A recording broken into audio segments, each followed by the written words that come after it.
Hi everyone, how are you all. मैं हूँ हिमांशी भाटिया और अब हम करने वाले हैं क्लास 9th का चैप्टर 7 और वो है ट्रायंगल्स। लाइंस एंड एंगल्स हम पहले पढ़ चुके हैं। दो लाइन से मिलके एंगल बनता है। अगर तीन लाइंस मिल जाएं तो क्या बनेगा? ट्रायंगल। ट्रायंगल का जो नाम है ना, उसी के अंदर ये TRI लिखा हुआ है, ट्राई, और एक लिखा हुआ है एंगल। यहाँ पे दो अलग अलग वर्ड्स हैं, इनसे हमारा वर्ड बनता है ट्रायंगल। तो इसका क्या मतलब है? ट्राई का मतलब है 3 और एंगल का मतलब तो आपको पता ही है, पिछले चैप्टर में पढ़ा है। ऐसी फिगर जिसमें 3 एंगल हों। बेसिकली ट्रायंगल जो है स्ट्रेट लाइंस से बनने वाली एक क्लोज्ड फिगर है इस तरीके की।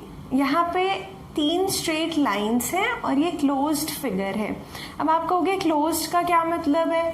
तो एक होता है क्लोज्ड फिगर, एक होती है ओपन फिगर। जैसे कि 1 2 3, ये 3 लाइंस हैं, स्ट्रेट लाइंस हैं, लेकिन ये एक ओपन फिगर है क्योंकि मान लो आप कलर फिल कर रहे हो, यहाँ पे कलरिंग कर रहे हो, तो आप पता ही नहीं चलेगा आपको कहाँ पे ख़त्म करना है। लेकिन जब आप इसमें कलरिंग करते हो तो आपको एग्जैक्टली पता है कि हमें इस रीजन से बाहर नहीं जाना। ये होता है क्लोज्ड, बंद है ये, है ना। तो इसको हम बोलते हैं ट्रायंगल। इसके अंदर होती हैं 3 साइड्स। मान लो ये है M, दूसरी साइड मान लो ये है N और तीसरी साइड मान लो ये है P। ठीक है। इसमें होते हैं 3 एंगल्स। एक एंगल आ गया आपका यहाँ पे, ये देखो, ठीक है। एक एंगल आपका आ गया यहाँ पे और एक एंगल आपका आ गया यहाँ पे। तो 3 एंगल हैं, 3 साइड है, सिंपल सी फिगर है, ट्रायंगल है। ठीक है। तो ये तो हो गया हमारे चैप्टर का नाम का मतलब। लेकिन इस चैप्टर में हम पढ़ने क्या वाले हैं भाई? ठीक है, ट्रायंगल्स के बारे में पढ़ेंगे, but exactly what? So we are going to study here congruency. Congruency शब्द आप शायद पहली बार सुन रहे हैं। तो कॉन्ग्रुएंसी का मतलब होता है एक के ऊपर एक। सिंपल भाषा में बताऊंगी, 1 ओवर अनदर। अब इस बात का क्या मतलब है? अगर आपने 2 कॉइन्स लिए, एक 1 रुपी कॉइन और एक आपने लिया 5 रुपी कॉइन, तो दोनों में से कौन बड़ा कौन छोटा? 5 वाला छोटा, 1 वाला बड़ा। पता है ना आपको 1 रुपी कॉइन और 5 रुपी कॉइन में कौन बड़ा होता है? 1 वाला बड़ा होता है, 5 वाला थोड़ा सा छोटा होता है। ऐसे ही 10 रुपी कॉइन जो होता है वो 1 से स्लाइटली बिगर होता है। ठीक है। आपके पास 3 तरीके के कॉइन्स हैं। अब आपको बोला गया है ढेरियां बनाने को। एग्जैक्टली बोलो तो स्टैक्स, मतलब एक के ऊपर एक के ऊपर एक। तो आपके पास बहुत सारे कॉइन है, उसमें 1 के कॉइन भी है, 5 के भी हैं, 10 के भी हैं। तो आप जो ग्रुपिंग करोगे वो 1 की 1 के साथ ही करोगे ना भाई। 1 का सिक्का है तो उसके ऊपर 1 का सिक्का ही रखोगे, है ना। और 5 का सिक्का है तो 5 के सिक्के के ऊपर रखोगे। और 10 का जो सिक्का है, 10 का सिक्का, उसके ऊपर 10 के सिक्के ही रखते चले जाओगे, क्योंकि ये क्या है, अलग अलग साइज है इनके। 1 के सिक्के के ऊपर अगर आप 5 का कॉइन रखते हो, 1 का कॉइन 5 का कॉइन, तो थोड़ी सी जगह बच जाती है। एग्जैक्टली एक के ऊपर एक ओवरलैपिंग नहीं हो पाती, है ना। क्यों? क्योंकि 1 और 5 जो कॉइन्स है इनका साइज थोड़ा अलग है। शेप सेम है, दोनों सर्कुलर है, बट साइज थोड़ा सा अलग है, बड़ा छोटा है। तो अगर हम 1 का कॉइन के ऊपर 1 का कॉइन ही रखें तो एग्जैक्टली उसके ऊपर आ जाएगा ओवरलैपिंग, ना छोटा ना बड़ा, एग्जैक्टली सेम साइज जब आ जाएगा तो हम बोलेंगे कि इट इज परफेक्टली ओवरलैपिंग। या फिर when we keep 1 over another, it is not leaving any space and it is not taking any extra space. एक के ऊपर एक परफेक्टली आ गया, परफेक्ट ओवरलैपिंग। तो ये हमने सिंपल भाषा में देखा कि कॉन्ग्रुएंसी क्या है। तो अब मैं थोड़ा सा और इसके डिटेल में जाती हूँ। Let's C.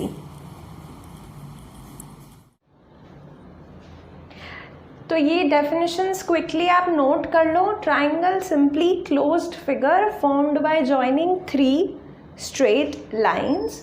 कॉन्ग्रुएंट फिगर्स जिन 2 शेप्स का साइज और शेप, जिन दो फिगर्स का साइज़ और शेप एग्जैक्टली सेम हो वो होती हैं कॉन्ग्रेंट फिगर्स। अभी हमने कॉइन्स का एग्जांपल लिया था।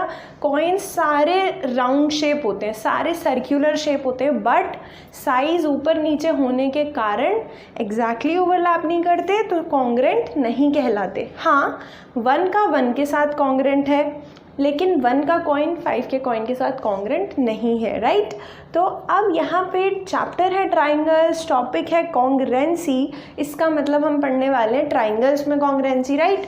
तो जैसे कि हमने 2 ट्राइंगल लिए इस तरीके के, 3 3 3 साइड है, ठीक है। फिर आपने एक और ट्राइंगल लिया 3 3 3।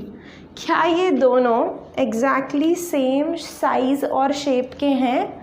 Yes, exactly both are equilateral triangles. Exactly same shape बन रही है और सेम साइज भी बन रहा है, क्योंकि साइड्स सेम है, डिट्टो सेम है ना ये तो ट्राइंगल्स। इसका मतलब ये कैसे हो गए? ये हो गए कॉन्ग्रेंट ट्राइंगल्स, ठीक है। अब हम कोई नॉन कॉन्ग्रेंट बना के देख लेते हैं, मतलब ऐसे ट्राइंगल जिनका कि साइज और शेप सेम ना हो, ये अलग अलग हैं। भाई इसको आप इसके ऊपर रखोगे तो एग्जैक्टली कवर हो जाएगा, इसको इसके ऊपर रखोगे तो कुछ अजीब सी फिगर बनेगी। मान लो ऐसे आपने रखने की कोशिश की तो ये पहला ट्राइंगल, ये दूसरा, तो ये ऐसे हो गया, आगे पीछे आ गया ना, जगह बच रही है। देखो क्या हो रहा है, ये आड़ा टेढ़ा आ रहा है, एक के ऊपर एक नहीं जम रही बात, तो इसलिए ये कैसे हो गए? नॉन कॉन्ग्रेंट हो गए। तो इतनी बात तो आपको समझ में आ गई कि कॉन्ग्रेंसी किसे कहते हैं। अब हमारे पास आगे पढ़ने के लिए 2 चीज़ें हैं। एक छोटी सी चीज़ कि शायद आपके मन में सवाल आ रहा हो कि हम कॉन्ग्रेंसी पढ़ते क्यों हैं, क्यों पढ़ रहे हैं ये सारा बवाल, तो वो मैं बताऊंगी। और दूसरी चीज़ कि भाई क्या हमारे पास कोई ट्रिक्स हैं ये जानने की कि 2 ट्राइंगल्स को हम देखते ही बता दें कि वो कॉन्ग्रेंट हैं या नहीं। ऑब्वियसली देख के हम आइडिया लगा सकते हैं कि इनकी सिमिलर साइज और सिमिलर शेप है कि नहीं, but sometimes you will get some confusing examples of triangles जहाँ पे कि आपको देखते ही तो पता नहीं चलेगा, है ना। तो हमारे पास एक ये तरीका भी है, वो वाली ट्रिक की बात नहीं कर रही हूँ जो हम इसमें पढ़ने वाले हैं, वैसे एक तरीका है जो आपके दिमाग में भी शायद आ रहा हो कि बड़ा सिंपल है। 2 ट्राइंगल हैं, एक ट्राइंगल को उठा के दूसरे के ऊपर रखने की कोशिश करो। फॉर एग्जाम्पल यहाँ पे आप देखो 2 ट्राइंगल्स हैं, है ना। ये देखने से शायद ना पता चले कि कॉन्ग्रेंट है, बट ये कॉन्ग्रेंट है। क्यों है? क्योंकि अगर आप एक ट्राइंगल को रोटेट करके दूसरे के ऊपर रखोगे ना तो एग्जैक्टली सेम आएंगी फिगर। कैसे? आप क्या करो, कटआउट निकाल लो उस ट्राइंगल का, उसको घुमाओ और दूसरे के ऊपर रखो तो सेम एज टू एज बराबर बैठ जाएगा, है ना। देखने से पता नहीं चल रहा बट रोटेट करके पता चल रहा है। तो क्या हम हमेशा ऐसे रोटेट कर करके देखते रहें? और पेपर में कैसे रोटेट करेंगे? शीट थोड़ी ना फाड़ लेंगे, क्वेश्चन पेपर थोड़ी ना काट लेंगे। तो इसलिए हमारे पास कुछ ट्रिक्स हैं जिनसे कि हम ट्राइंगल्स को देख कर ये जान सकते हैं कि वो कॉन्ग्रेंट है या नहीं, ठीक है। तो कॉन्ग्रेंसी क्यों पढ़ते हैं? देखो, एक तो आर्किटेक्चर में काम आती है ये कॉन्ग्रेंसी। आर्किटेक्चर मतलब बिल्डिंग्स बनाते हैं, जो डिज़ाइनिंग करते हैं कि घर कैसे होंगे, वो लोग यूज़ करते हैं। बहुत लेवल्स में यूज़ होती हैं, बट छोटा सा एग्जांपल, जैसे मैन्युफैक्चरिंग होती है, बिस्किट्स बन रहे हैं, सेम साइज़ की तो बनेंगे बिस्किट। अगर आप ऊपर नीचे साइज़ बना दोगे तो वो फिट नहीं आ पाएंगे ना। तो हमें exact same size, exact same shape चाहिए, तो वहाँ पे कॉन्ग्रेंसी काम आई। आपने लेज़ खाए हैं ना, तो लेज़ जो होते हैं चिप्स, वो कोई कोई बड़ा कोई कोई छोटा होता है, वो वैसे पैकेट में आते हैं। लेकिन एक चिप्स आते हैं प्रिंगल्स नाम के, उनकी मैन्युफैक्चरिंग इस तरीके से होती है कि उनका हर चिप सेम साइज़ का होता है। तो वो ऐसे स्टैक में आते हैं प्रिंगल्स, है ना, बहुत सही होते हैं, टेस्टी। तो उसमें क्या होती है, कॉन्ग्रेंसी काम आ रही है। अच्छा, और तुम्हें याद है, तुमने बचपन में गेम खेला होगा 16 पर्ची ढप, उसमें हमें 16 पर्चियाँ बनानी होती थी। पता नहीं तुमने वो गेम खेला या नहीं, बट वहाँ पे हमें 16 चिट्स बनानी होती थी। तो हमें ना ध्यान रखना पड़ता था कि एग्जैक्टली सेम, मतलब अगर इतनी चौड़ी है वो चिट और इतनी लंबी है तो अगली वाली भी सेम वैसी बने। क्यों? क्योंकि फिर बच्चे निशानी लगा लेते हैं कि ये थोड़ी सी बड़ी चिट है तो इसमें ये लिखा हुआ उन्हें याद हो जाता है। तो गेम को ऐसा रखने के लिए, अनबायस्ड रखने के लिए हमें एग्जैक्ट सेम साइज़ की चिट्स बनानी पड़ती थी। ऐसे बहुत सारे एग्जांपल्स हैं जहाँ पे कि हमें सेम, अब जैसे मैन्युफैक्चरिंग होती है, कोई प्लेट बन रही है तो प्लेट का सेट बनेगा तो सेम शेप और सेम साइज़ का ही बनेगा ना, तो ऐसे बहुत जगहों पे काम आती है। एनीवेज, अब मैं बात कर रही थी ट्रिक्स की कि कैसे हम देखकर बता सकते हैं कि दो ट्राइंगल्स कॉन्ग्रुएंट हैं या नहीं, तो वो मैं बताऊंगी। लेकिन इससे पहले ये आपके लिए एक छोटा सा होमवर्क टाइप एक एक्टिविटी है। यहाँ पे आपको कुछ ट्राइंगल्स के पेयर्स दिख रहे हैं, तो आपने ये बताना है कि ये सारे पेयर्स कॉन्ग्रुएंट हैं या नहीं। तो वीडियो पॉज करो और समझने की कोशिश करो, देखने से क्या लग रहा है कि ये एक के ऊपर एक आ पाएंगे कि नहीं आएंगे, ठीक है। तो आपने ये करना है। So let's move on. सबसे पहले जो आपने पढ़ना है, इसमें जो ट्रिक्स पढ़नी है ना हमें, उनके नाम इस तरीके के हैं। इनके नाम हैं आसा, वैसे इनको कोई आसा नहीं बोलता, ASA बोलते हैं। मैं बोल रही हूँ आसा और सास, आसा और सास। तो फिलहाल इन दो पे फोकस करते हैं। ऐसे ही दो प्रॉपर्टीज़ और आएंगी, उनकी बात हम अगली क्लास में करेंगे, अगली वीडियो में। तो सबसे पहले आता है जी आसा, ASA। ट्राइंगल के अंदर हमेशा याद रखना, इस पूरे चैप्टर का सार यही है, ट्राइंगल में हमेशा 6 कंपोनेंट आपने ध्यान रखने हैं। कौन कौन से 6 कंपोनेंट देख लो। अभी आसा स्टार्ट नहीं किया मैंने, कुछ समझा रही हूँ, समझ लो। एक ट्राइंगल है, ठीक है, उस ट्राइंगल में हमेशा 6 कंपोनेंट्स आपने ध्यान में रखने हैं। क्या क्या?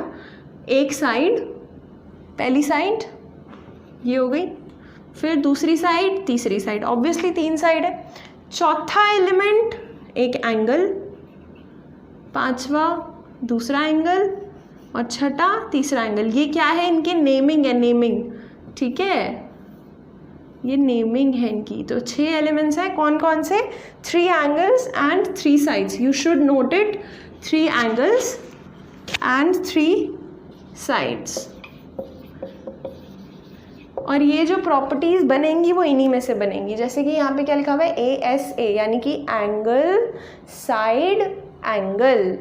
तो ये ऑर्डर में लिखा हुआ है। इसका मतलब क्या है कि अगर कोई ट्राइंगल है और ASA की हम बात कर रहे हैं, तो पहले आप कोई एक एंगल देखोगे, कोई सा भी, ये देख लिया, फिर आप उसके साथ लगती हुई कोई साइड देखोगे।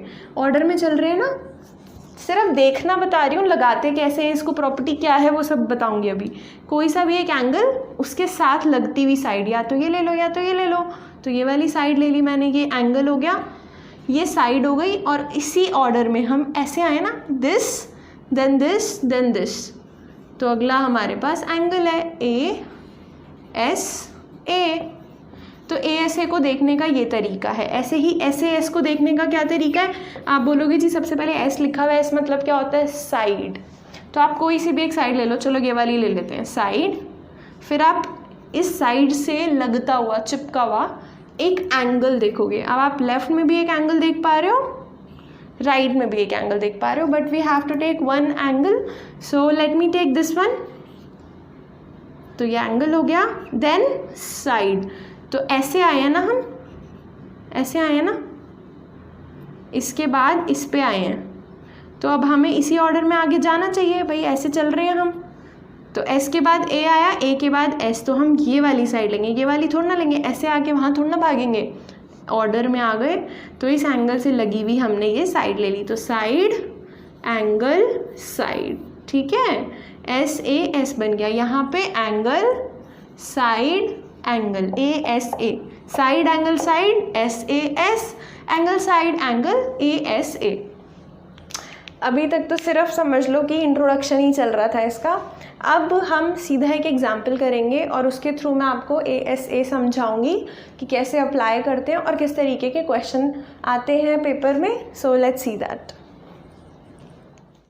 एग्जाम्पल करते हैं, उससे पहले ना क्विकली ये ज़रा लिख लो तुम, इम्पॉर्टेंट बात है। अगर 2 ट्राइंगल्स, मान लो कौन से 2, ABC है एक ट्राइंगल और MNP है एक ट्राइंगल, ये दोनों क्या है? कॉन्ग्रुएंट है।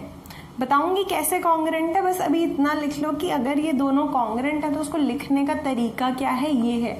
जैसे हमारा लिखने का तरीका 3 > 2 का ये होता है, बस लिखने का तरीका ये है कि इस तरीके से हम इसको डिनोट करते हैं। कैसे? 2 ये लाइन है और ऊपर ऐसे, this is the sign of congruency, मतलब ये दोनों डिट्टो सेम है। अब मान लो कि एक बात है, जैसे कि एक हमारे पास एक ट्राइंगल है, ये 3 सेंटीमीटर, ये 3 सेंटीमीटर और ये 1 सेंटीमीटर, ठीक है।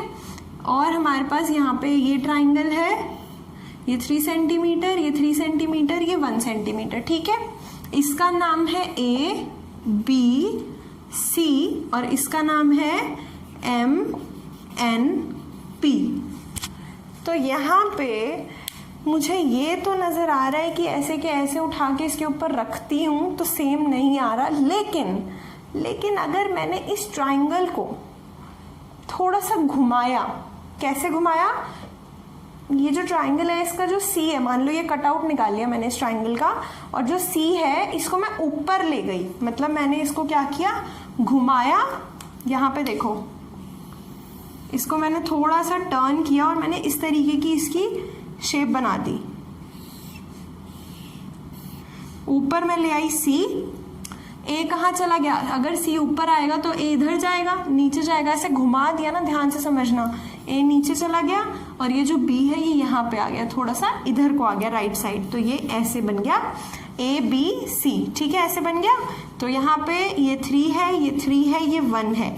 इस ट्राइंगल को एग्जैक्टली इसके ऊपर नहीं रख सकते, लेकिन इस ट्राइंगल को अगर हम घुमा के ऐसे लिखें, ऐसे ड्रॉ करें या कटआउट निकाल के घुमा दें, उसको रोटेट कर दें, तो क्या ये इसके जैसा नजर आ रहा है? बिल्कुल नजर आ रहा है। ये देखो, थोड़ा सा बनाने का मेरा फर्क है, लेकिन ये एग्जैक्टली सेम है। नीचे वाले 1 1, राइट साइड वाले 3 3, लेफ्ट साइड वाले अगेन 3 3। जरूरी नहीं है कि ये दोनों साइड बराबर हो, ऐसा भी हो सकता था कि ये 4 है तो इसको भी 4 होना पड़ेगा, सब साइडें बराबर हो जाती, एग्जैक्टली सेम शेप होती, तो हम कहते हैं हाँ यार ये तो इसके सेम बन रहा है बिल्कुल। तो यहाँ पे ये दोनों कॉन्ग्रुएंट हैं, ठीक है। तो ऐसा नहीं है कि यहाँ से लिख दिया कि PMN ये ट्राइंगल है और यहाँ से हमने ये लिख दिया मान लो ABC ये ट्राइंगल है। हम ये नहीं बोल सकते कि PMN और ABC कॉन्ग्रुएंट हैं। आप कहोगे कि मैम अभी तो आपने बताया है कि ये दोनों कॉन्ग्रुएंट हैं, तो हम ये क्यों नहीं लिख सकते कि ये दोनों कॉन्ग्रुएंट हैं? इसलिए नहीं लिख सकते क्योंकि यहाँ पे ऑर्डर, मतलब लिख किस क्रम में रहे हो, वो बहुत इंपॉर्टेंट है। मतलब क्या, पहले आपने इस ट्राइंगल के लिए लिखा P, लेकिन आपने इस ट्राइंगल के लिए A लिख दिया, जबकि हम तो ये कह रहे थे कि अगर हम इस ट्राइंगल को उठा के इसके ऊपर रखते हैं तो P किसके ऊपर आएगा? C के ऊपर। जब ओवरलैपिंग होगी तो P का भाई बनेगा C, P के ऊपर C आएगा और M के साथ आएगा A, मतलब एग्जैक्टली M जो है A के ऊपर आएगा। या ये कह लो कि इस ट्राइंगल को अगर आप इसके ऊपर रखते हैं तो C P के ऊपर, A M के ऊपर, B N के ऊपर, या इनको साथ साथ हम ट्रीट करेंगे। मतलब कि क्या, कि P का सिमिलर पार्ट C है, ये कॉमन, M का सिमिलर पार्ट A है, ये दोनों, और N का सिमिलर पार्ट B है। तो अब सिमिलर पार्ट से कहने का मतलब ये है कि इसको इसके ऊपर रखा तो कौन किसके ऊपर आएगा, ठीक है ना। तो इसका मतलब ये हुआ कि जहाँ पे मैं P लिख रही हूँ, इसमें, इस फॉर्मूले में, इस प्रेजेंटेशन में सबसे पहले आपने P लिखा, तो यहाँ पर भी आपको सबसे पहले C लिखना चाहिए था, ठीक है। अगर आप PMN लिख रहे हो तो यहाँ पे CAB लिखोगे, ठीक है। यहाँ पे क्या लिखोगे? CAB। अब हो जाएगा करेक्ट, क्योंकि P C के ऊपर, M A के ऊपर, N B के ऊपर, ऐसे मैच करके देखना है आपने। तो हम इसको और थोड़ा सा देखेंगे। अभी एग्जाम्पल जो मुझे कराना है उसमें ये चीज़ मैं दोबारा बताऊंगी, क्योंकि ये थोड़ी सी ना ट्रिकी चीज़ है। फिर भी यहाँ पे एक चीज़ और मैं बताऊं, P C के ऊपर, M A के ऊपर, N B के ऊपर, ठीक है। तो क्या यही एक तरीका है इन दोनों ट्राइंगल्स को कॉन्ग्रुएंट बताने का? नहीं, 2 तरीके और हैं। कैसे? PMN ना लिख करके MNP लिख दो, जो यहाँ पे लिखा हुआ ये सेम चीज़ है। A किसके ऊपर? M के ऊपर। चेक करें ज़रा, A और M सेम है ना? हाँ। फिर B N के ऊपर आना चाहिए, या ये कह लो कि N B के ऊपर आना चाहिए। चेक करो, N और B, हाँ सेम आएंगे यार, इनको इसके ऊपर रखेंगे तो। फिर लास्ट में सी जो है पी के कॉरेस्पॉन्डिंग होना चाहिए। कॉरेस्पॉन्डिंग का यही मतलब है कि यहाँ पे जिस जगह पे पी है यहाँ पे उस जगह पे सी होना चाहिए। तो पी और सी भाई भाई मतलब कॉरेस्पॉन्डिंग शब्द अभी मैं बताऊंगी कॉरेस्पॉन्डिंग फिर से, ठीक है। तो ये थोड़ा नोट कर लो आप या स्क्रीनशॉट ले लो। क्विकली हम एग्जाम्पल करते हैं, ठीक है।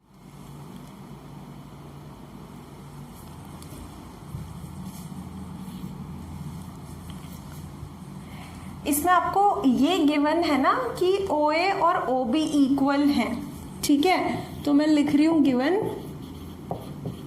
OA इक्वल टू OB, और एक चीज आपको गिवन है OD इक्वल टू OC, ठीक है। ये C पॉइंट है, यहाँ पे बना दिया मैंने छोटा सा। तो OD equal to OC, OD और OC बराबर है, OA और OB बराबर है। शो क्या करना है, दो चीजें शो करनी है, 1 बाय 1 चलेंगे। फर्स्ट पार्ट में वो बोल रहा है शो करो कि ट्राइंगल AOD कॉन्ग्रेंट है किसके, AOD कॉन्ग्रेंट आएगा BOC के। और दूसरा पार्ट आपको बोल रहा है कि आप शो करो कि AD जो लाइन है AD ये वाली, ये पैरेलल है किसके, इस लाइन BC के, इज पैरेलल टू BC। तो सेकंड पे तो हम बाद में ही आते हैं। फर्स्ट में अब कह रहा है कि ना कॉन्ग्रेंट प्रूव करो। अभी तक तो हमने सिर्फ ये सीखा है कि कॉन्ग्रेंसी क्या है, लिखने का तरीका थोड़ा सा सीखा है, तो कोई बात नहीं, बाकी का इस क्वेश्चन को करते करते सीख जाएंगे। वो कह रहा है कि आप इन दोनों को कॉन्ग्रेंट प्रूव करो। तो आपको याद है मैंने आपको बताया था कि किसी भी ट्राइंगल के अंदर 6 एलिमेंट्स होते हैं, क्या क्या, 3 साइड्स होती हैं और 3 एंगल्स होते हैं, है ना। तो हमने क्या करना है, 1 बाय 1 चेक करनी है 6 की 6 आइटम्स, 6 की 6 एलिमेंट्स। सबसे पहले साइड पे आ जाती हूँ मैं। आपने पहले एक ट्राइंगल उठाना है जो यहाँ पे गिवन है। कौन सा गिवन है, AOD। तो हम इस ट्राइंगल पे आ गए AOD पे। अब आपने AOD की उन साइड्स के बारे में लिखना है जो आपको पता है। AO क्या पता है, AO के बारे में मेजरमेंट तो नहीं पता, लेकिन ये पता है कि AO और OB बराबर हैं। तो मैं इसको लिख दूंगी, हाँ कुछ तो पता है ना AO के बारे में। फिर अगली चीज इसी ट्राइंगल की दूसरी साइड AD, इसके बारे में कुछ भी नहीं पता। तीसरी साइड OD, हाँ OD का भी हमें ये चीज पता है कि ये जो OD है ये OC के बराबर है ना। फिर उसके बाद तीनों साइड हो चुकी। अब उसके बाद आते हैं 3 एंगल। इस एंगल के बारे में हमें कुछ नहीं पता, इस एंगल के बारे में हमें कुछ नहीं पता। कैसे नहीं पता, एज इन इस ट्राइंगल के साथ रिलेशनशिप में। ये ट्राइंगल जो है इस ट्राइंगल के साथ देखो तो सिर्फ एक ही एंगल है जो हमें पता है, ये और ये बराबर होंगे। पता है क्यों, पिछला चैप्टर पढ़ा था, कुछ तो फायदा होगा उसका, लाइन्स एंड एंगल्स का। 2 लाइन्स अगर आपस में काटती हैं एक दूसरे को तो ऊपर नीचे वाले एंगल बराबर होते हैं। वर्टिकली ऑपोजिट एंगल से हमें इस एंगल के बारे में पता है, ये 2 साइड इन 2 साइड के बराबर, ये एंगल इस एंगल के बराबर, यानी कि वी हैव 2 साइड्स और बीच में एक एंगल, यानी कि साइड है एक और साइड है, लेकिन उन दोनों साइड के बीच में एक एंगल है जिसके बारे में हम जानते हैं, साइड एंगल साइड। तो हमें आइडिया लग गया कि ASA नहीं लगेगा, SAS लगेगा। तो SAS अब लगाना कैसे है वो देखो। अभी तक सिर्फ एक्सप्लेनेशन चल रही थी, क्योंकि इस चैप्टर में ना काफ़ी एक्सप्लेन करना पड़ता है, क्योंकि बच्चे बड़े कंफ्यूज होते हैं कि भाई कैसे लिखना है, कौन किसके कॉन्ग्रेंट है, कैसे चेक करना है। तो अब देखो, सबसे पहले लिखने का तरीका बता चुकी हूँ कैसे करना है। अब लिखने के तरीके पे आते हैं। हम बोलेंगे कि ये जो साइड है AO इक्वल है, एक्चुअली AO मत लिखो, OA लिखो, गलत कुछ नहीं है। AO या OA लिखने में सेम बात है, बट जो चीज़ गिवन है उसी फॉर्मेट में लिख देते हैं हम। OA किसके बराबर दे रखा है, OB के, है ना। AO हमें बराबर दे रखा है OB के, तो वही हमें चीज लिखनी है।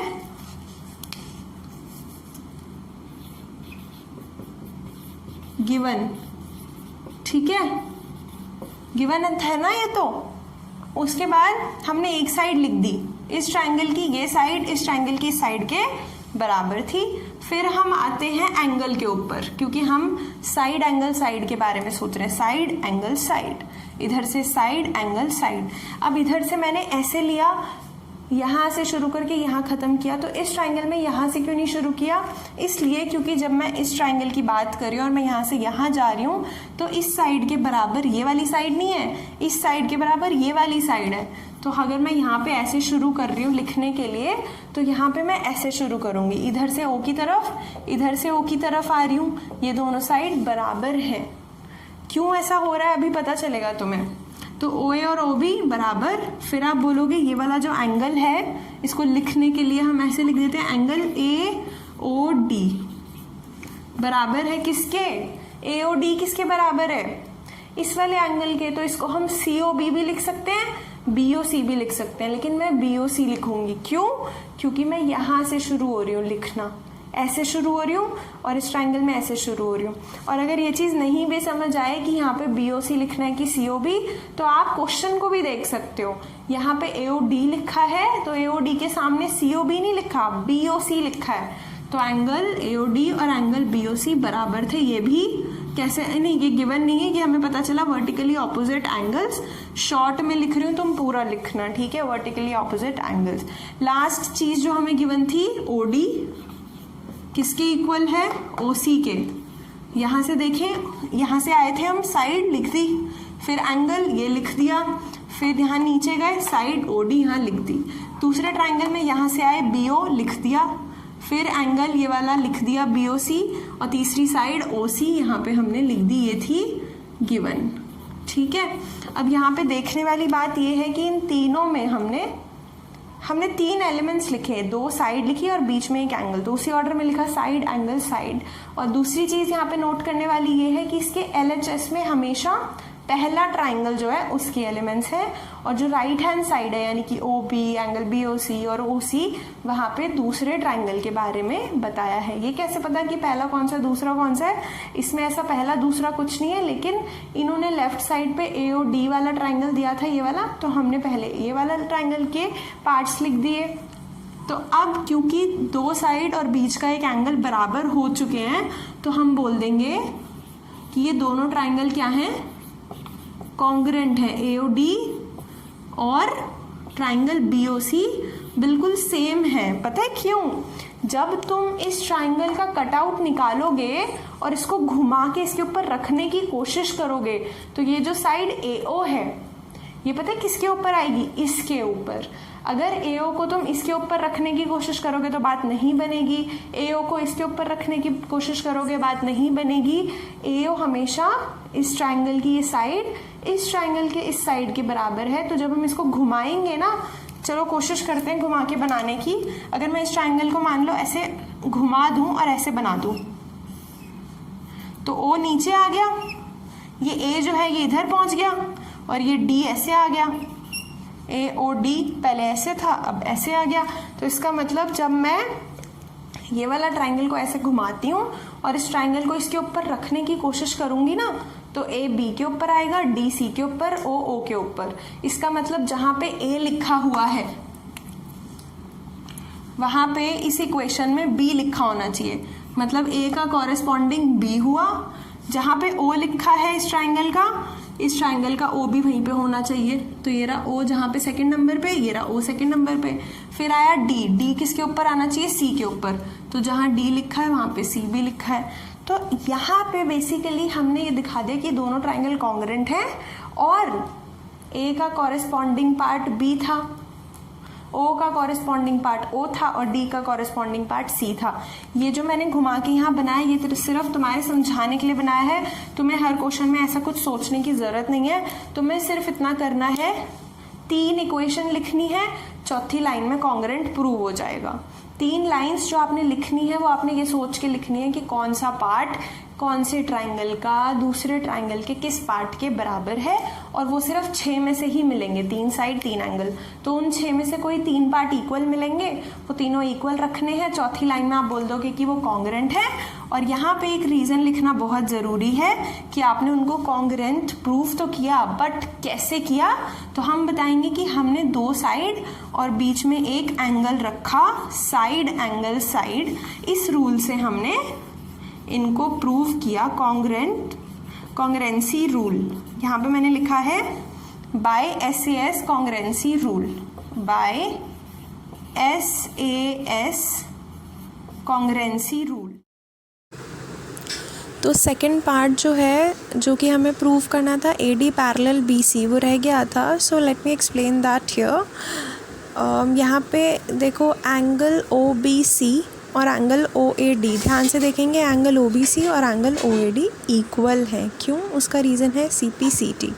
सिमिलरली एंगल OCB और एंगल ODA वो भी इक्वल हैं CPCT से, क्योंकि दोनों ट्राइंगल कॉन्ग्रुएंट हो चुके हैं। सो by corresponding parts of congruent triangles we can say angle A और एंगल B इक्वल है, एंगल C और एंगल D इक्वल है, क्योंकि C जो है D का कॉरेस्पॉन्डिंग पार्ट है और A जो है B का कॉरेस्पॉन्डिंग पार्ट है।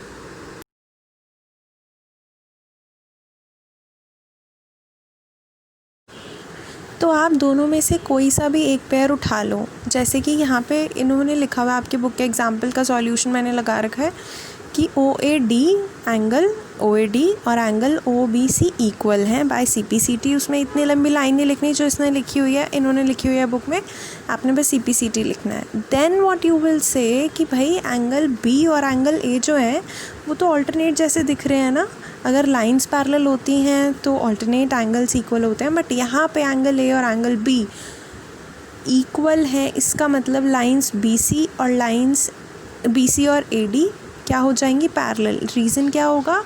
Converse of alternate interior angles. So you will say angle OBC equal to angle OAD